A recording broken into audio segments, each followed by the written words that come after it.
Eto ha, ang hindi ko maintindihan, etong media, hindi nire-report ito. Pinakita ko na ho sa inyo ito, di ba, paulit-ulit. Ito ho ay lumabas noong 2013, wherein ang presidente ay si Noynoy. Ito ho, nakasulat na ho dito, Inquirer, oy, TV5. Huwag niyong sabihin na there is a gentleman's agreement between Duterte and kay Xi Jinping. Bakit? Kasi meron na eh. Ayan o. Ito na yung unang agreement na yun. Panahon pa ni Pinoy. Ayan na o. We will not violate the agreement. O, anong tawag dun sa agreement? Kasunduan. May kasunduan na 2013 pa lang. Hindi pa nakakaupong presidente si Duterte. Mayor pa lang siya. Ayan na, may kasunduan na we will not violate the agreement not to construct new structure. Nasa Inquirer yan. Ang tanga-tanga nyo ba? GMA, TV5, tanga ba kayo? Di ba media kayo? O magsi-research naman kayo. O RJ yun ang title dito, TV5, GMA, tanga ba kayo? Ayan na nga nakasulat na nga we will not violate the agreement not to construct new structures.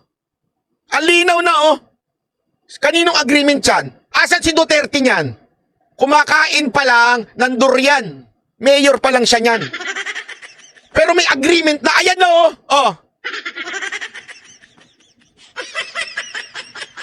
Tapos kayong media, paulit-ulit nyo pa dinidikdik sa tao. Ewan ko kung bayaran kayo. Dinidikdik sa tao na galing ang agreement kay Duterte at kay Xi Jinping. Gago ba kayo? TV5 at News 5 at News 5 at saka GMA? Bakit pa ulit-ulit yung binabalita na ganun? Kalma! Gusto nyo pa ng katunayan? Eto pa ha? Eto. Reuters. Alam niyo yung Reuters? Ayan. Ano sabi dito? 2017. Ano yung 2017? Kakapasok pa lamang ni Duterte. Philippines says China agrees on no new expansion in South China Sea. So, ibig sabihin, there were no new things na agreement. Naintindihan nyo? Sabi ni Delpin, siya ang Secretary of Defense noon, di ba? Sabi niya, wala pong pagbabago. Kaya nga sabi dito China's assured the Philippines it will not occupy new features or territory in the South China Sea under a new status quo. So sa madaling salita, wala hong nagbago. No new expansion. Wala. Ang linaw ho niya, no? Tanga ho ba tayo, mga media? Eto pa, Ang linaw-linaw. Boss, kalma, Lin Miyamoto. Thank you po.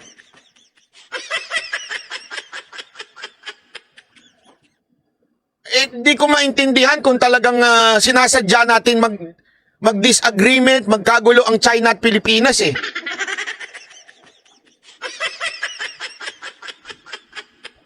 Hindi ako ito, ikalat nyo ito para makita ng mga Pilipinong tatanga-tanga.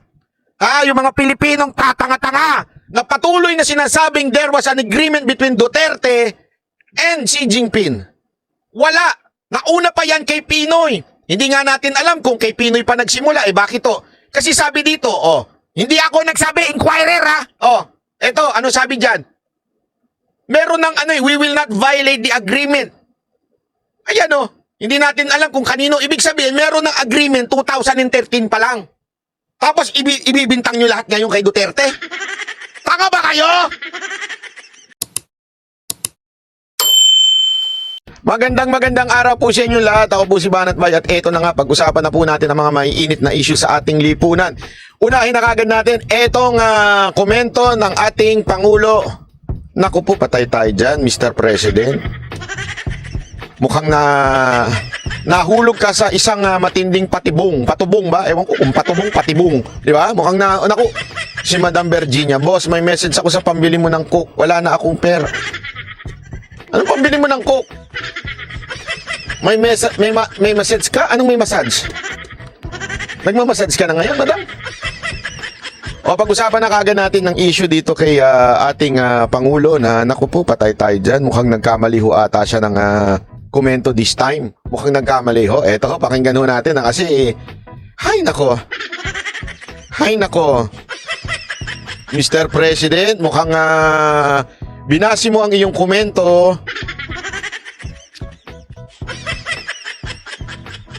Sa sa maling impormasyon. Naku po, patay tayo dyan. Eto, basahin na natin ha. Asa na ba yun? Nawawala pa, anak ng wewe oh.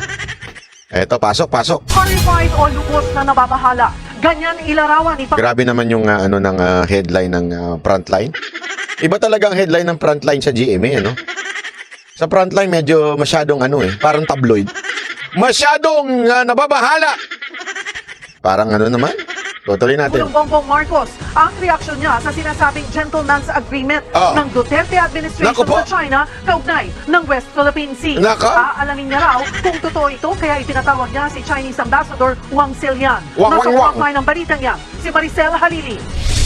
I am horrified by the idea that we have compromised through a secret agreement the territory, the sovereignty, and the sovereign rights of the Philippines. Ganito sinagot ni Pangulong Bongbong Marcos ang sinasabing gentleman's agreement na pinasok umano ni dating Pangulong Rodrigo Duterte sa China kaugnay ng usapin sa West Philippine Sea.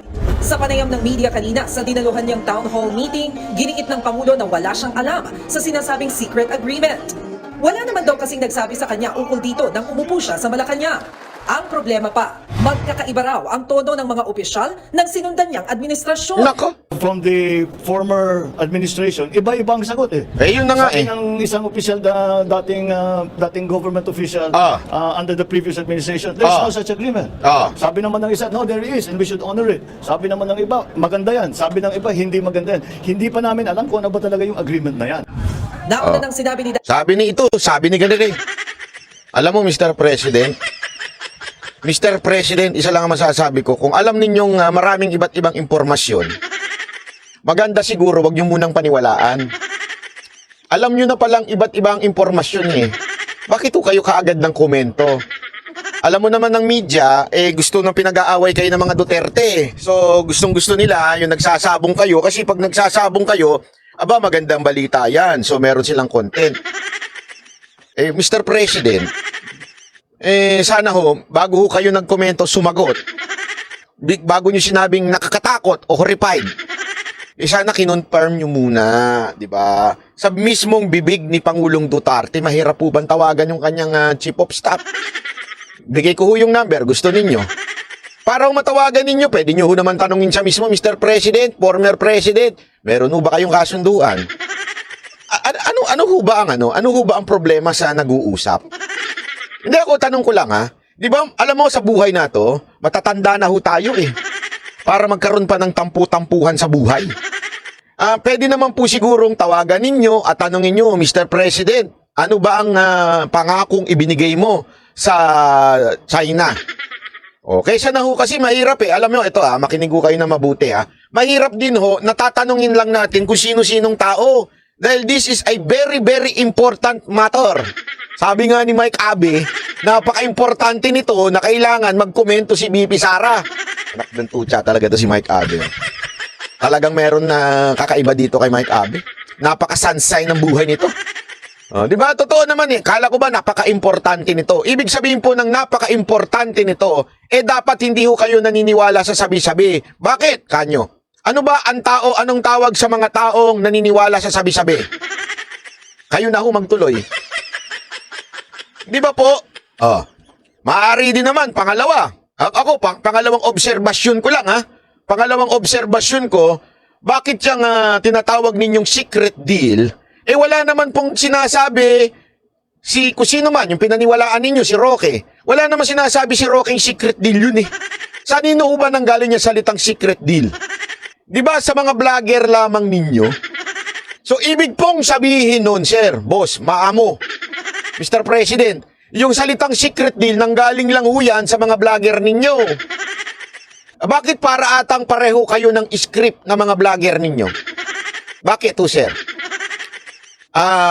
Yan ba ang pinag-uusapan sa likod ng camera? Yan po ba ang script? O napulot nyo lang ho ito sa mga amuyong na pumapaligid sa inyo? Na merong secret deal. Kasi wala ho ewan ko wala hong nagsasabi sa kampo ng mga Duterte, si Roque o di kaya si Panelo, na salitang secret deal. Saan ang galing yung secret deal na yan? It's either, di ba? It's either sa mga vlogger ninyo o di kaya sa media. Oh, sabi naman itong ni Edison, si Roque may sabing kagagalitan mo, vlogger nyo, Roque. Walang sinabing secret deal si Roque, ang sinabi niya gentleman's agreement. O na which is nilinaw naman na walang gentleman's agreement, sabi ni Panelo. O ang tanong, sino ho ba nagsabi? Si Panelo ho ba? Si Roque ho ba? O si Duterte? Di ba o si Duterte? Bakit di nyo tanungin si Duterte? Simpleng-simple lang naman, di ba? Si Duterte ang nagsabi, o bakit di nyo tanungin ng diretsyo? Ang dali-dali humatanong si Pangulong Duterte, sigurado naman ako, presidente kayo. Meron kayong impormasyon kung paano siya makontak. Kami nga mga vlogger, may impormasyon Di ba?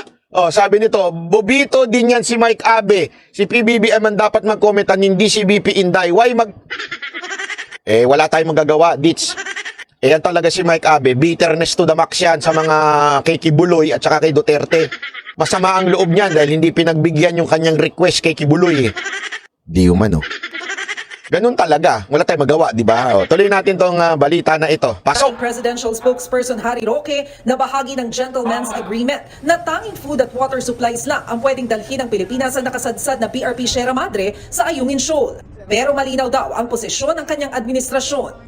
But kung ay ang sinasabi sa agreement na yan na kailangan tayong magpermiso sa ibang bansa para gumalaw sa ating sariling teritoryo, ay mahirap sigurong sundan yung ganyang klaseng agreement. Kaya ipinatawag na ni Pangulong Marcos si Chinese Ambassador to the Philippines Wang Shilian para siya na mismo ang magpaliwanag tungkol sa sinasabing kasunduan. Naku po, patay tayo dyan. Pulong sa pagbabalik ng ambassador. Mahirap yan. Hindi ako dyan. I mean, eto, Mr. President, kaya niyong ipatawag itong si Chinese kung sino man itong ambassador na ito. Mahirap kung tayo makikinig tayo sa mga banyaga, pwede nilang gawin divide and conquer. Art of war ho yan. Diba? Since they want us, sabi nyo nga, ng inyong administrasyon, tayo'y sinasakop ng China. Ibig sabihin, if that is your stand, ibig pong sabihin, sir, dapat hindi ho tayo nakikinig sa kanila. Kasi maaari nila tayong iligaw. Tama, mali? Hindi ako, nagtatanong lang ako Since sinasabi natin paulit-ulit ng administrasyon na to mula sa Coast Guard, kung kani-kanino, ang daming opisyal ng gobyerno nagsasalitang tilang demonyo ang China at kalaban natin ang China, why are we going to listen to them? It's a simple logic. Di ba? Tinatawag natin silang kaaway. Yan ang bansag ng administrasyong Marcos dito sa China. Bakit natin sa kanila itatanong? Kung iligaw tayo niyan at pag-away-awayin tayo mga Pilipino, tama, mali? Di ba simple lang Bakit siya ang tatanungin natin? Pero ako, okay lang din. Pero sigurado ako, ililigaw tayo niyan. Maganda siguro, idiretso nyo yung tanong. Idiretso nyo yung tanong doon sa inaakusahan ng mga ensimada vlogger at mga bugok na vlogger at mga tansong vlogger na tulad ni Mike Abe. Itanong nyo kasi nanggaling naman kay Mike Abe yan, punyetang secret deal na yan Narinig ko sa vlog niya yan bakit hindi siya pagpaliwanagin mo? Anyway, galing-galingan naman niya si Mike Abe. 'Di ba? I know my job. Bakit hindi na lang siya ang pagpaliwanagin ninyo? Ano ba yung sinasabi mo secret deal? Wala naman sinabi si Roque na secret deal. Wala naman sinabi si Panelo na secret deal. Ikaw lang, bibig mo yung pasmado ang nagsabi niya lintik na secret deal na yan. Ano ba yan? Saan ba galing yan? Sa 8 minutes. Yan. Mamaya pag-usapan natin yung 8 minutes. Pag-usapan natin yan, unya-unya. Pero ituloy muna natin ito. Kasi di ako payag Di ako payag na pakikinggan natin itong China. Bakit tayo makikinig dyan? Akala ko ba sabi ninyo kaaway mga damonyo yung mga yan? Bakit kayo makikinig bigla? Diba? Sa Maynila mula Beijing. Sino ba talagang kausap? Anong pinag-usapan ninyo? Was this an official thing or was it a personal thing? Dahil wala kaming record. Ayan Mr. President, galing na sa inyong bibig. Wala kayong record. Ay, saan ka tumingin? Walang record. So, sikretong ginawa lahat ito. Oh, walang record. So meaning wala. There is no such thing. Kinukulayan lamang ng mga ulol na vlogger yung secret deal. Mr. President, huwag kayong magpapaniwala sa mga ulol na vlogger. Nagpapaniwala ko kayo, sir, eh. Ako, ginagalang ko nga ho kayo, sa totoo lang eh, kasi ayoko mapahamak kayo, kaya huwag kayo maniniwala sa mga ulol na vlogger. Diba? Eh ako nga, kahit nga yung mga nagsasabing anti-Marcos eh, na naglalabas ng kung ano-ano, hindi ako naniniwala eh. Bakit? Mga ulol eh. Pag walang ebidensya, ulol ang tawag dyan. Ngayon, ganun din sa side nyo dapat. Hindi porket sip-sip sa inyo, hindi porket amuyong ninyo, paniniwalaan ninyo kaagad. Mr. President, lawakan natin ang isip natin. Kasi ang mangyayari niyan, mag-aaway-away tayo because of a simple misunderstanding and fake news. Kala ko ba galit tayo sa fake news? Tama, mali? Hindi di ba? Akala ko ba galit tayo sa fake news? Pero bakit tayo nagko-komento tungkol sa fake news? Kayo na po nagsabi, walang dokumento. Meaning wala. Wala ho. Even Mr. Former President, True Panelo said, walang gentleman's agreement. Bakit hindi nyo pinakinggan yun, sir? Bakit hindi nyo pinakinggan yung sinabi ni Panelo that there is no such thing? Bakit ang pinakinggan nyo selective? Sino? Yung medyang nagtanong sa inyo. Sino pa? Yung mga vlogger na mga fake news. Halimbawa, si Mike Abe, na nagsasabing may secret deal. Na wala namang secret deal. Tama, mali? Nakapagtaka nga. Kaya it's not a good situation. Yes, sir. I believe you. Kaya dapat, sir, you do not believe ang sabi-sabi. Dahil ang mga naniniwala sa sabi-sabi ay... Nang tanungin kung may plano rin siyang kausapin si dating Pangulong Duterte tungkol dito, Ano? We are talking to his former officials. Maybe not the president himself, but all his former officials. Sir! Number 1 yan. In terms of communication, number 1 rule yan, sir. Go directly to the person. Huwag na tayong alam nyo, ito mahal ko ang aking bayan. Ayoko mag-away-away tayo dito. Kaya Mr. President, may I suggest, with all humility, sir, may I suggest, talk to Mr. Duterte. Directly, wag ko tayo nagpapaniwala dun sa mga nasa paligid. Yan ang sumisira sa bayan natin, yung mga amuyong. Eto, Aneso, bakit hindi kayo umupo ni Mr. Duterte? Tabihan kayo, sir, usap nga tayo, ayusin natin tong bayang magulo. Ayusin natin to para magkasundo-sundo tayo. Diba, akala ko ba unity? Akala ko ba, sir, unity? O in a United Nation, it is very important ang communication. Diba ho, Mr. President, it's communication 101. Para mawala ho yung mga miscommunication, it is important na mag-usap-usap. Sir, ako wala ho akong pinapaboran dito. Simpleng-simple lang naman ho itong suggestion ko. Mag-usap po kayo ng ating Pangulo nang walang naliligaw. Ay, sorry, Pangulo. Dating Pangulo. Simple ho, di ba ho? Kayong mga nasa Malacanang dyan, makinigusa na kayo sa suwestyon na ito. Simple lang ho, tawagan nyo si former President. Pag-usapan nga ho natin. Kasi ito'y mahalagang bagay na patungkol ho ito sa bayan natin at relasyon natin sa isang bansa. Para hindi ho tayo magkagulo at magkamali ng desisyon, mag-usap-usap ho tayo, sir. Naalala nyo kung, sinabi ko na ho ito nung nakaraan di ba? Meron nung isang lahi, isang tribo sa Israel, sa Old Testament to Binigyan ng pinuno ng Israel nung nakapunta na sila sa Promised Land, binigyan sila ng parte. Pumunta sila doon sa kabila ng Jordan River. At nagtayo sila doon ng altar na pinagbabawal ng Israel. Anong ginawa ng pinuno ng Israel? Sabi nung iba, girahin na natin yan. They are not following the law of the Lord. Sabi nung iba, anong sabi ng pinuno ng Israel? Wait, there is more. Kausapin natin sila. So they went there and they talk. Nag-usap sila. At yung tribo na yon nagpaliwanag kung ano yung tinayo nilang yun. Because of that, nagkasundo sila, it was not a disobedient move sa kanilang Panginoon o sa ating Panginoon. Sa madaling salita, Mr. President, because of that example, naiwasan na girahin yung tribo na yon. So anong ibig ko lang sabihin, Mr. President? If you really want and you really love our country, you need each one of us. Wala nang loyalista, wala nang DDS, wala nang Pinklawan. Gusto nyo mag-unite ang Pilipino? Bakit hindi ho mag-usap-usap kayong mga leader? Unless gusto nyo ng gulo. Puto Maya, maraming salamat. Di ba ho?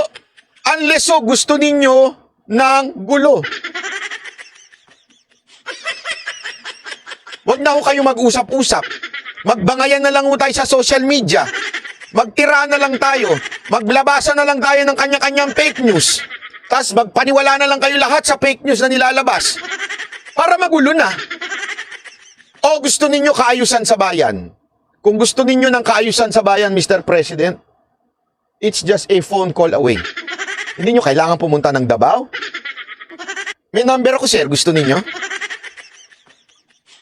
Makakausap niyo si Mr. President. Sigurado naman akong alam niyo yung numero na yun, sir. Isang tawag niyo lang sigurado ko kay Senator Bongo, di ba? Oh, Bongo, kausapin ko naman si Rodrigo. Oh. Tapos ang usapan. Di sana walang gulo, walang sabi ni ganire, sabi ni ganire, sabi ni ganito. Imagine niyo, we are commenting sa hindi tayo sigurado. Tama, mali, sir. Tell me if I'm wrong. Magsosorry talaga ako. Pero hindi eh. Di ba communication is the best way to fix problem? Communication. Natanong namin, ano ba yan? Ipaliwanag niyo naman sa amin para alam namin yung Huwag ko kayong makinig dun sa mga nakapaligid, sir. Hindi natin alam ang mga motibo ng nakapaligid kung gusto lang ng gulo, gusto lang ng content, o gusto lang ng balita. ginagawa namin. And we still haven't gotten a straight answer. Itinanggi naman ni Roque na sikreto ang agreement. Isinapubliko na raw ang kasunduan noon at walang-wala raw anumang teritoryo ng Pilipinas ang nakompromiso sa kasunduan ng China at Pilipinas. Well, unang-una wala pong sikreto dyan, inanunsyo publicly. At yung agreement po ay para nga parehong partido, China at Pilipinas, ay re-respetuhin ang status quo. Walang bagong dagdag sa mga installation, walang gagalaw. At dahil nga po dyan sa kasunduan na yan, wala pong nawalang teritoryo sa atin, wala pong sinurrender na soberenya, wala pong sinurrender na sovereign rights. So kung meron man, sana sabihin ni PBBM. Si dating Chief Presidential Legal Counsel Salvador Panelo naman na dati nang iginiit na walang gentleman's agreement, hindi raw lalapit sa Malacanang. Tila nagpasaring din siya sa nagpalutang ng kasunduan. Nako po. Hindi man ako mag-reach out. What do I have to reach out for what? Kung sila nakikinig, sinabihan na nga namin na wala. Nakikinig sila doon sa isang tao na mahilig sa gumawa ng kwento. Yun na nga hindi ko maintindihan Attorney Panelo, bakit nakikinig sila doon sa...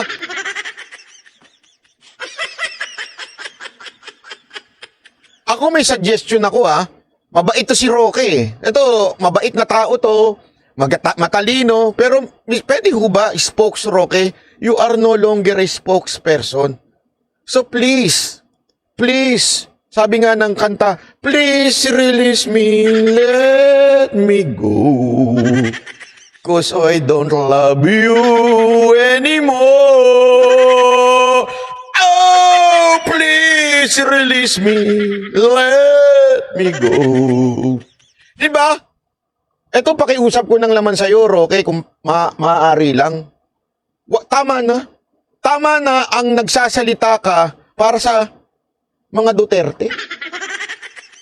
Sige na, please. Tama na, sir. Hindi na ako kayo spokesperson ni Pangulong Duterte. Ha? Is there no look out. Saka sila na nga mismo nagsasabi na hindi sila sigurado. So if you're not sure of any circumstance, you don't make any reaction. Oh, tama eh. Di ba? Yan din yung sinabi ko eh. Kung hindi ka sigurado, huwag ka nang mag-comment.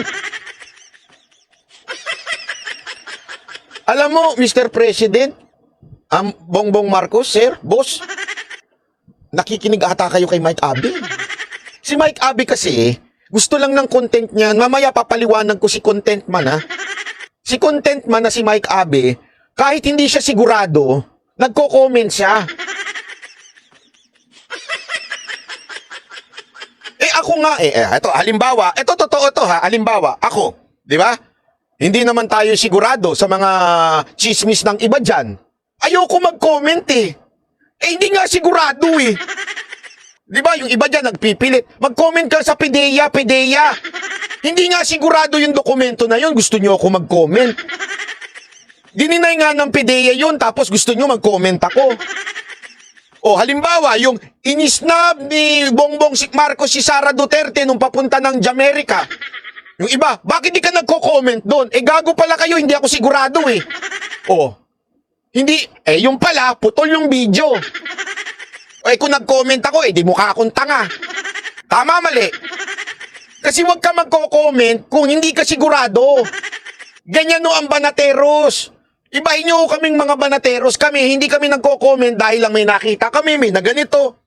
Dahil lagi nyong tatandaan, a text without a context is a pretext. Anong ibig sabihin? Kailangan titignan mo yung buong picture. Wag comment ng comment, wag mema. Monina Salto, salamat po. Hindi ho, seryoso ako. Yan ang kabilin-bilinan ko kay Coach Oli at kay Boss Dada. Sabi ko sa kanila, kung hindi kayo sigurado sa source, kung hindi kayo sigurado sa istorya, magtanong kayo. Maghanap kayo, siguraduhin ninyo saan ba galing yung source. Kumpleto ba yung video? Hindi ba itsinapchap yan? Siguraduhin ninyo. Dahil once na nasunog kayo, kahit anong plancha mo, ang hirap ibalik. Sunog na nga eh. Nakakita ka ng papel na sunog, binalik sa pagkapapel? Hindi. Kaya you don't comment on things na hindi ka sigurado. Yan ang maipapangako ko sa inyo, kaming banatero, si Coach Oli at si Boss Dada. Pag hindi kami sigurado, hindi namin kukomentohan. Bakit? Susunugin lang kami niyan. Ang daming nasunog doon eh. Tama, mali. Di ba? Ang daming nasunog doon sa kesyo inisnab daw ni Bongbong Marcos si BP Sara Duterte. Kanino nang galing? Walang iba kung hindi kay Direk Daryl Yap. O tapos, nung na-realize niya, ay putol yung video, dinilit niya. Kung nag-comment kagad ako, agad-agad, di sunog kasama ako. Di ba? Kaya babala ko sa iyo yan, Jay Guevara. Basta ikaw, may duda kagad, wag kang, bilis-bilis unahan na mag-comment. Hindi, unahan natin to para una tayo mag-trending. Mali yan. Mali yan. Yan lagi mong tatandaan ha, Jay. Dapat, pag may duda ka na, lagi mong tatanungin, kumpleto ba ito? Saan ba galing itong source na ito? Ito ba ay latest? Kasi marami nasusunog dyan. At higit sa lahat, kung may duda ka, huwag kang mauna. O buti daw si Jay, hindi niya ni-react yun. Kasi iyan yung sinasabi ni Salvador Panelo, ni abogadong si Salvador Panelo. Mr. President, if you are not sure, why are you going to comment? It will just create a miscommunication. Di ba ho? Matatanda ang sunod-sunod ang panunutok ng laser at pambobomba ng tubig ng China Coast Guard sa barko ng Philippine Navy sa West Philippine Sea na nakasakit pa ng ilang Pinoy personnel. Ginigiit ng China na Pinoy ang mahilig mangudyok ng gulo. Ito ay kahit pa ang lahat ng aktibidad na ito nangyari sa loob mismo ng sarili nating teritoryo. Nagbabalita mula sa Frontline, Maricel Halili, News 5. Ayan, Excuse me po. Eto ha, ang hindi ko maintindihan, etong media, hindi nire-report ito. Pinakita ko na ho sa inyo ito, di ba, paulit-ulit? Ito ho ay lumabas noong 2013, wherein ang presidente ay si Noynoy. Ito ho, nakasulat na ho dito, Inquirer, oy, TV5. Huwag niyong sabihin na there is a gentleman's agreement between Duterte and kay Xi Jinping. Bakit? Kasi meron na eh. Ayan o. Ito na yung unang agreement na yun, panahon pa ni Pinoy. Ayan na oh. We will not violate the agreement. Oh, anong tawag dun sa agreement? Kasunduan. May kasunduan na 2013 pa lang, hindi pa nakakaupong presidente si Duterte, mayor pa lang siya. Ayan na, may kasunduan na we will not violate the agreement not to construct new structure. Nasa Inquirer yan. Ang tanga-tanga nyo ba? GMA, TV5, tanga ba kayo? Di ma-media kayo? O magsi-research naman kayo. O RJ, yun ang title dito, TV5, GMA, tanga ba kayo? Ayan na nga, nakasulat na nga, we will not violate the agreement not to construct new structures. Ang linaw na, Kaninong agreement yan? Asan si Duterte niyan? Kumakain pa lang ng durian. Mayor pa lang siya niyan. Pero may agreement na, ayan na,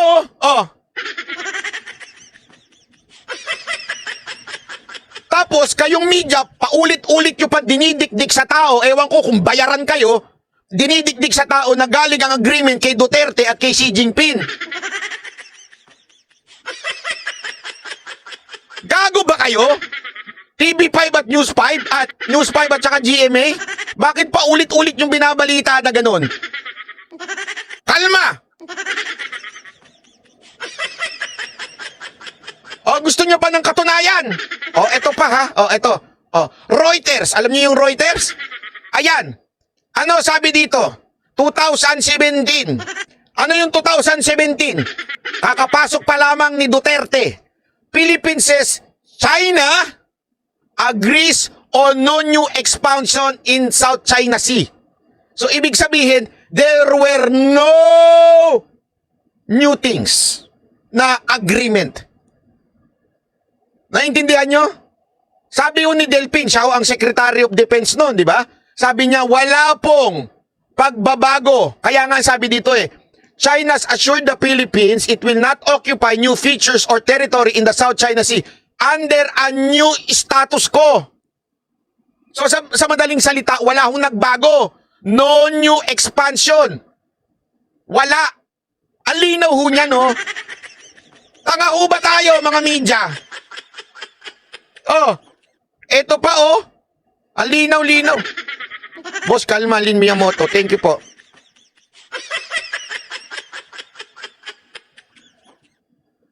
Di ko maintindihan kung talagang sinasadya natin mag-disagreement, magkagulo ang China at Pilipinas,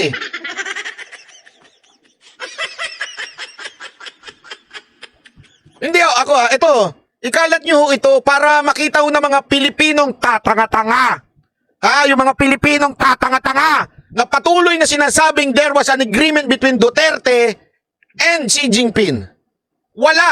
Nauna pa yan kay Pinoy. Hindi nga natin alam kung kay Pinoy pa nagsimula. Bakit to? Kasi sabi dito, hindi ako nagsabi, Inquirer eto, ano sabi dyan?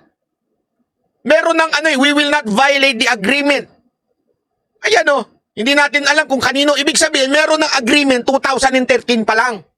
Tapos ibibintang nyo lahat ngayon kay Duterte? Tanga ba kayo?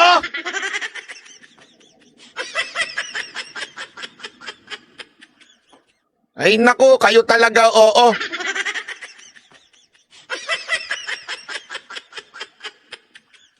Hindi ko alam talaga kung ano motibo nyong media Magkagulo, magkagera? O ang motibo nyo ilabas talaga ang katotohanan? Buti na lang, nasa SMNI kami. Truth that matters. Di ba? Buti na lang ang SMNI. Truth that matters. Kayo, ano matters sa inyo? Magkagulo is the matters? Labong English yan, Ang matter ba sa inyo, magkaroon kayo ng content?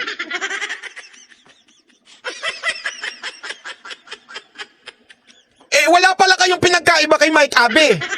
Bakit kanyo? Eto, papaliwanag ko si 8-minute man. Bakit ba 8 minutes?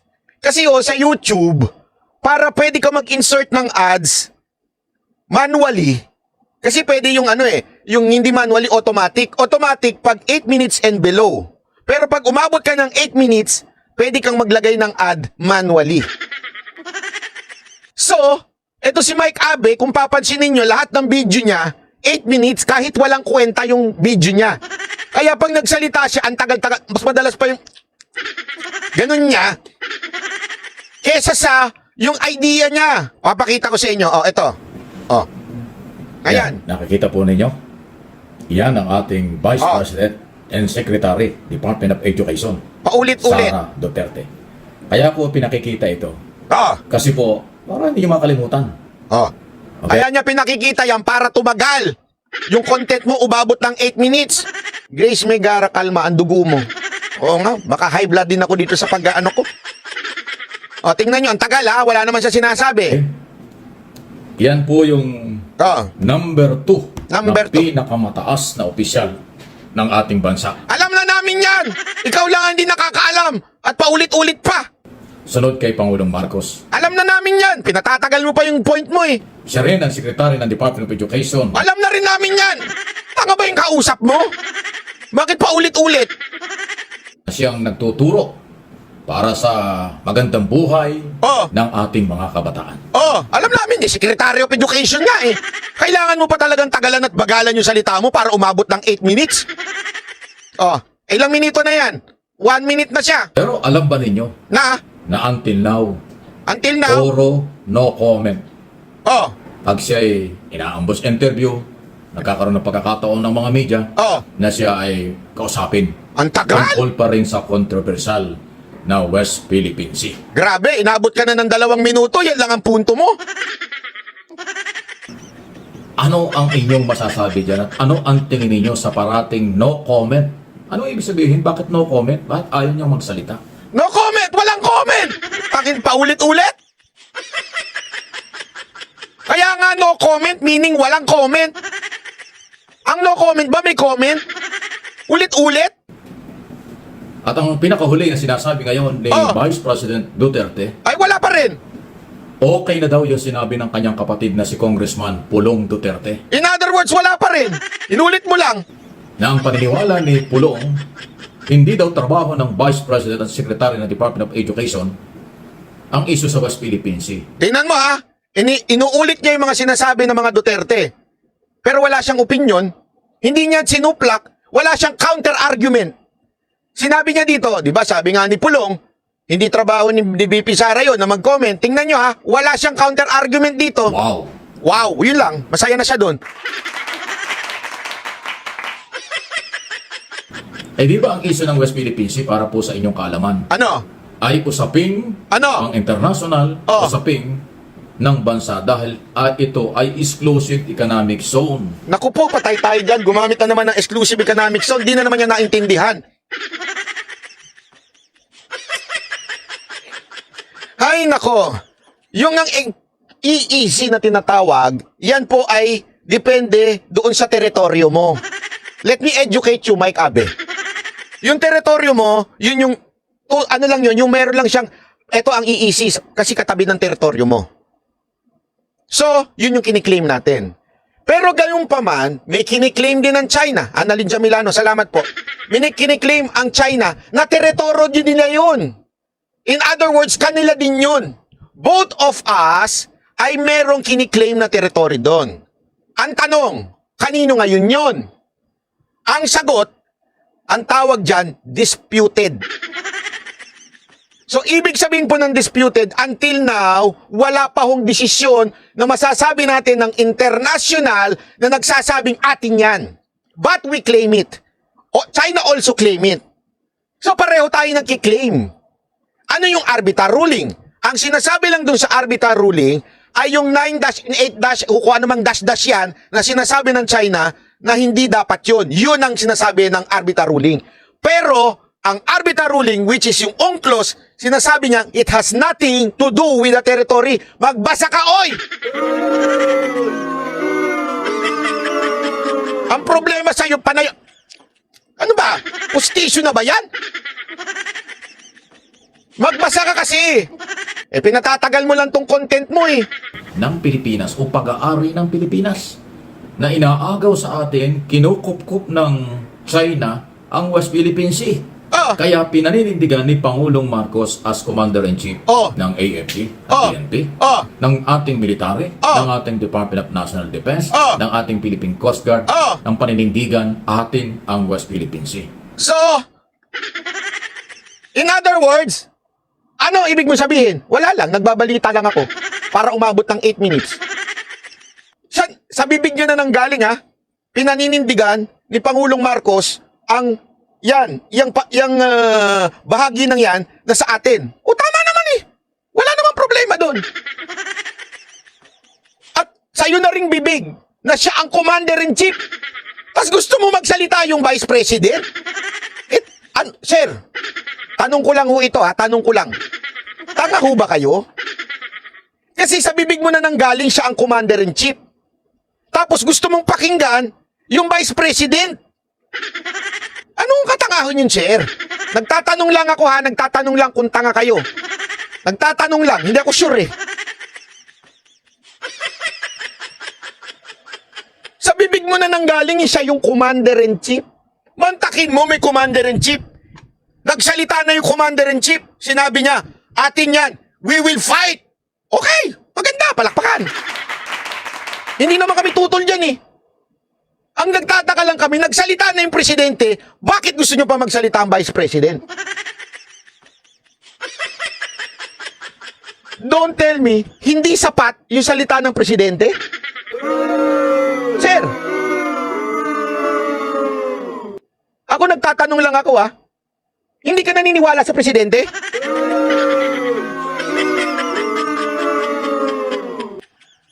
Kulang pa ba?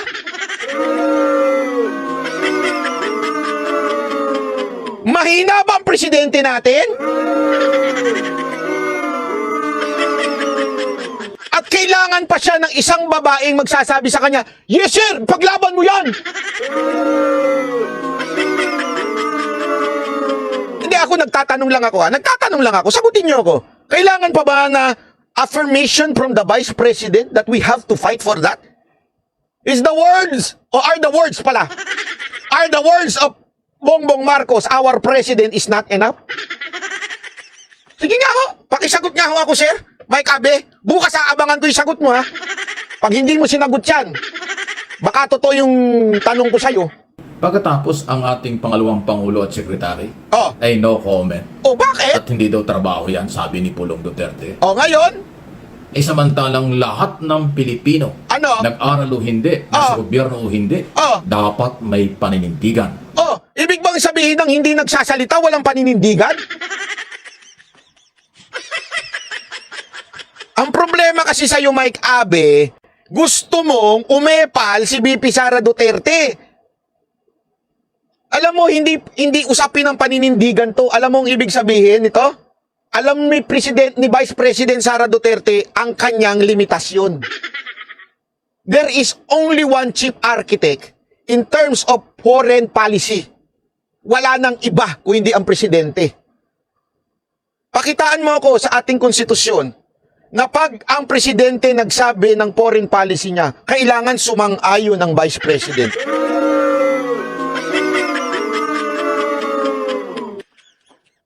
Ang argument niya kasi dito, kuno, bawat Pilipino kailangan magsalita.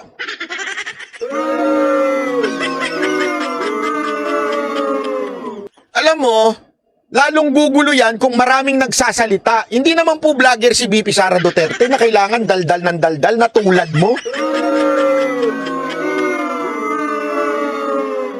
In other words, sabi nga nito ni Joseph, porkit di nagsalita, wala nang paninindigan. Hindi po ba ayaw lang niyang manggulo? Kasi meron tayong presidente, galangin natin yung ating presidente. Galangin natin kung ano yung desisyon ng presidente, kailangan ko pang sumausaw. Di mamaya pag sumausaw naman siya, sasabihin naman ng mga ulul na vlogger. Sasabihin nila, ay sausawera ito. Hindi naman sa kanya dapat siya nagsasalita tungkol dito.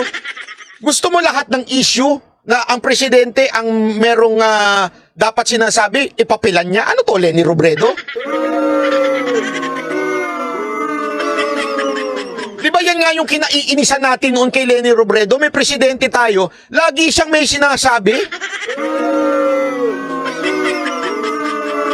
May sarili siyang SONA niya, may sarili siyang pautot niya, kakausapin niya yung UN.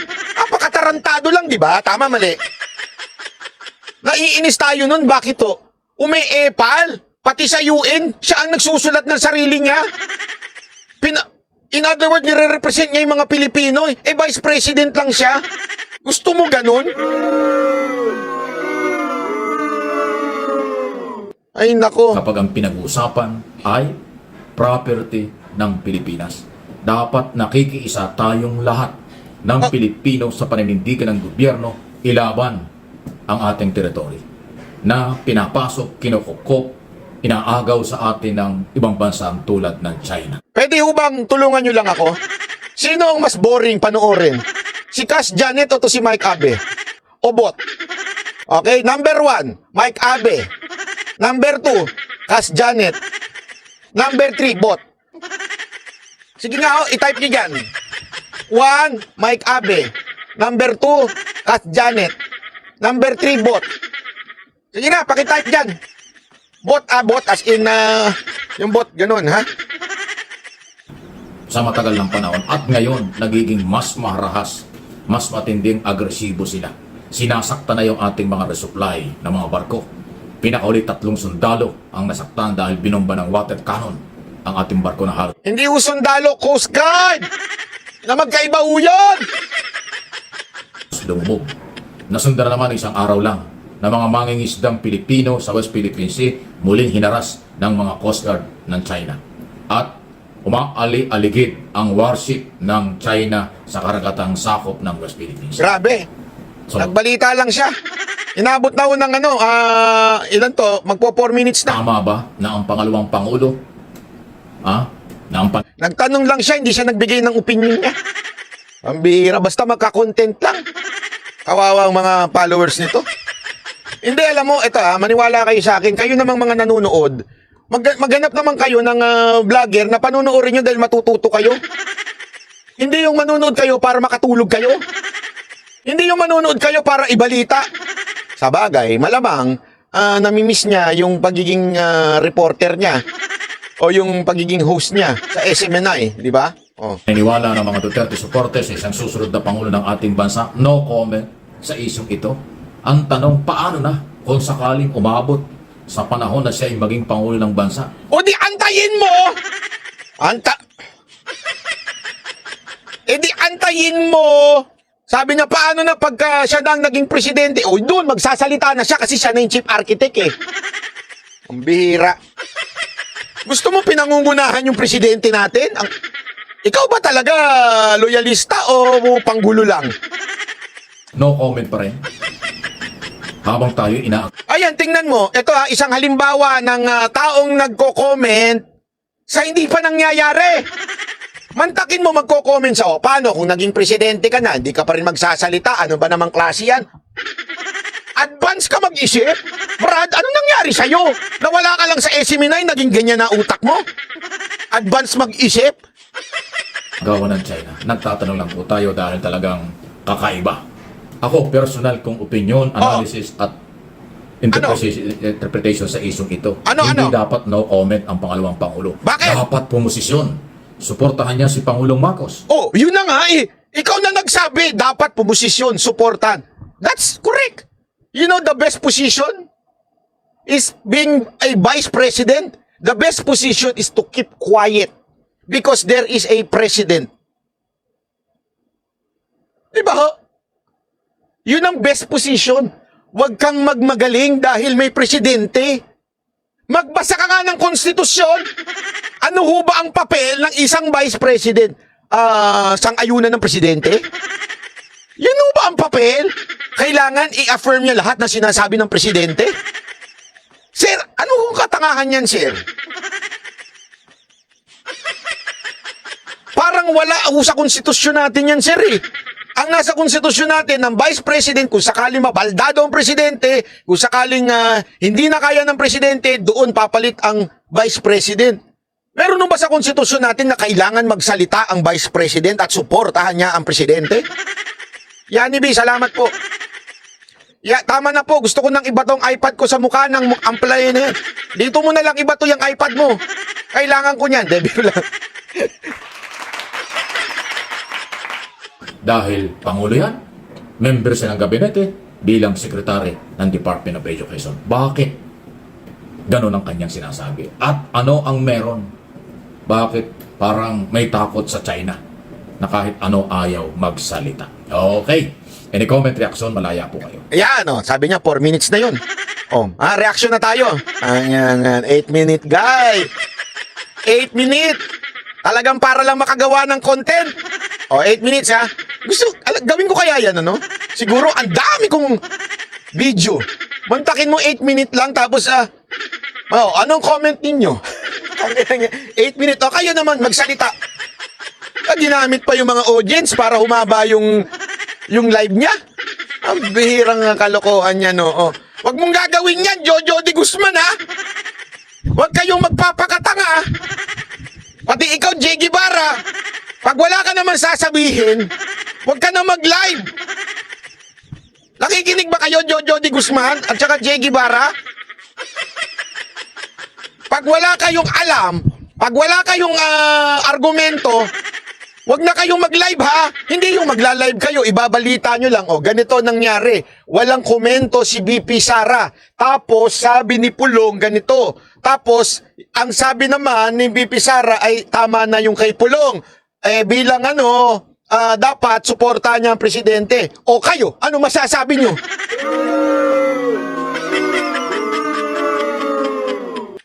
Diyan talaga nalalaman ng ang laman ng utak ng mga Pilipino. Sabi ko sa iyo, Mike Abe, iba ang labanan sa vlogging at saka sa mainstream. Kasi sa mainstream, doon sa SMNI, merong binabasa doon di ba? Nakita niyo yun? Kasi nga, hindi ko memorize yung para sa Pilipinas. Ano yun? Para sa Pilipinas, para sa Diyos at Pilipinas kung mahal. Nakasulat yun doon. Di ba? Siguro, nung ikaw nandyan sa SMNI, nung nagbabasa ka lang dyan, kaya ka tumatagal. Baka lang naman. Di ba? Ngayon, wala na. Unless may script na binibigay sa inyo. Di ba? Kaya tuloy, Sige, anong comment nyo? Samantala, muling idiniin ni Senador Risa Ontiveros na kung matapang ka, humarap ka, magpaliwanag ka, at hindi ka pwedeng nagtatago sa batas. Yan po ang muling sinabi ni Senador Ontiveros binalita lang niya. Hindi vlogging ang tawag dito. laban kay Apollo Kibuloy na nagtatago until now na wanted na nga matapos i-issue ang warrant of arrest ng korte at yung warrant of arrest din Lahat ng sinabi niya, alam na natin, Ibinalita lang niya. Newscaster ka? Iba ang vlogging sa newscaster. ng Senado. Sabi ni Ontiveros, hahanapin ka namin, kaya humarap ka kung matapang ka. Huwag kang Paulit-ulit? Paulit-ulit? Hindi ba yan? Eto, sitahin mo, paulit-ulit, tago. Dahil hindi pwedeng taguan ng mga batas at saka pananagutan. Dahil matatag, malakas umano ang testigo, ang biktima na nag-aakusa ay Kibuloy. Yan ang paniniwala ng chairman ng Committee on Women, Children and Family Relations, Senador ng Bayan, Senador Ontiveros. Sunod na ating pag-usapan, wala ka naman pinag-uusapan Binabalita mo lang Binabasa mo lang. Ano pag-uusapan? Ang ibig sabihin ng pinag-uusapan, nagbibigay ka ng opinion mo. Binabalita mo lang yung sinasabi ng mga politiko Bakit, sir? Dahil frustrated reporter ka na ngayon? Yani B, salamat po. Hindi, gusto mo, since frustrated reporter ka na, imbitahan ka namin sa SMNI. Hindi, seryoso tong imbitasyon na to. Sabihin mo lang. Andyan po yung email ko, banatbyofficial@gmail.com. Gusto mo, imbitahan ka namin. Alam kong namimiss mo na SMNI. Para magkaalaman tayo, matanong ko na sa iyo ng diretsyo kung totoo ba yung sinasabi ni Pastor Kibuloy na nanghingi ka daw sa kanya ng limpak-limpak na salapi. According to Pastor Kibuloy, hindi ako naniniwala. Hanggang hindi ko naririnig sa bibig mo kung totoo o hindi yun. Kaya nga gusto kong tanungin sa'yo interviewin kita. Totoo ba yun na nanghingi ka ng limpak-limpak na salapi kay Pastor Kibuloy? Kung totoo yun, tatanong ko yun sa'yo pag in-interview ka namin dyan. Sige na, pwede ho ba? Umpisa na po ang PNP na mag-imbestiga sa anti-drug operation ng Davao City under Mayor Basti Duterte matapos na kinumpirma ng PNP na mayroong 7 casualty sa Sige, kaya mo pa extend yan. 6 minutes na, 2 minuto na lang. Magbasa ka lang na magbasa, 2 minuto na lang. Aabot na sa 8 minutes. ng pangalawang araw na operasyon sa campaign against illegal drugs. Oh. At di umano, 28 na ang kabuuan na naging biktima dyan mula noong January ng taong ito, 2024. Yung 7 na casualties o napatay ay after lang magdeklara ng war on drugs si Mayor Baste Duterte. Kaya Ano opinion mo? Ano opinion mo? kaya na, Binasa mo lang eh. nag-iimbestiga na ang PNP matapos nilang i-recall Paulit-ulit, paulit-ulit. Kakasabi mo lang, nag-iimbestiga na. Uulitin mo na naman. Tanga ba yung mga kausap mo? or suspindihin, tanggalin ang mga pulis dyan sa Davao. Ito ay dalaw ng PNP matapos pag-utos mismo ng bagong pamunuan under General Romel Marbid. Dahil taliwas ito sa national policy ng Office of the President, PNP, Department of Interior and Local Government na irespeto ang karapatan.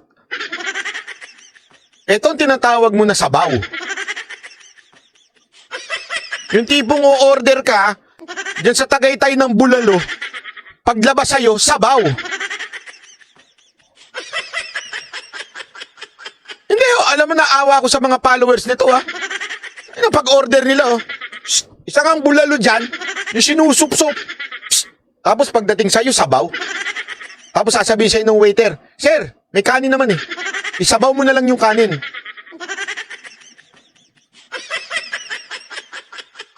Pantao at hindi karasan ang kampanya rito.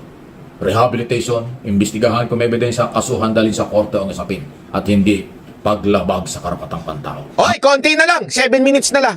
7 minutes na, 1 minuto na lang. Malapit ka na sa goal mong 8 minutes. Oh, ito. Ang tanong, after nitong investigasyon ng PNP sa drug operation sa Davao at mayroong paglabag sa karapatang pantao, ano ang susunod? Ano ang mangyayari? Abangan. Abangan. Ha? Ha? Kung yung mga ganito, Oh, sumulat sige, na. konti na lang. 7:23. 40 seconds na lang. Matatapos na. 8 minutes ka na. Konting-konti na lang. Winarningan, sinabihan ni DILG Secretary Benhur Abalos, si Mayor Duterte tungkol sa nangyari niyan dahil labag sa policy ng gobyerno, national government. Pero mukhang sumagot ang mga kampo nila, ang mga Duterte na anya ay hindi dapat pakialaman, parang ganon. So kaabang-abang ito. Anong bago? Anong bago dyan? Napanood na namin sa telebisyon eh. Anong bago sa sinabi mo? Frustrated reporter ka talaga, ah. Ang isong ito dahil ito po ay usapin na naman ng karapatang pantao at baka naman ito ay makaabot. Ayan na, konti na lang. 10 segundo na lang, sir. 10 segundo na lang. 8 minutes ka na. Antak ng wewe. Galing mo talaga. The best ka, Mike Abe. Sa International Criminal Court. Baka yung mga maging pamilyang biktima nito sa halip na mag-file ang kaso sa Pilipinas, baka sa ICC na naman. So, Nako. anong katapusan ito? Again, Duterte na naman. Ayan na, 8 minutes na. 5 seconds na lang, tapos na itong video to. Nababanggit dito dahil siya ang mayor ng Davao City. Ayan!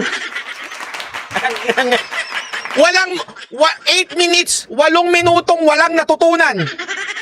Hayop! Sa lagay na yan, 30 years na siyang broadcaster niyan, ha? Sabi ni Frederick, halatang tumitingin sa timer. Nung inabot ng 8 minutes, biglang pinatay. Eto, tanong ko sa inyo. Napatunayan ko sa inyo, di ba, na talagang 8-minute guy to? Ang bihira, oo. Mike Abe, eto, seryosong usapan to, ha? Gusto mo akong pabulaanan? Tara ho, mag-usap tayo.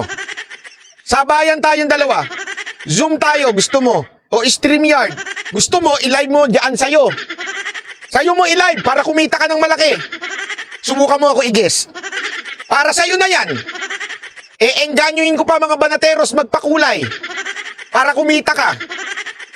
Sige na. Pero magtagal tayo, ha? Pag-usapan natin ang mga tunay na mga argumento, ha? At huwag kang iiyak. Pangako mo yan sa akin, walang batuhan na mikropono, ha?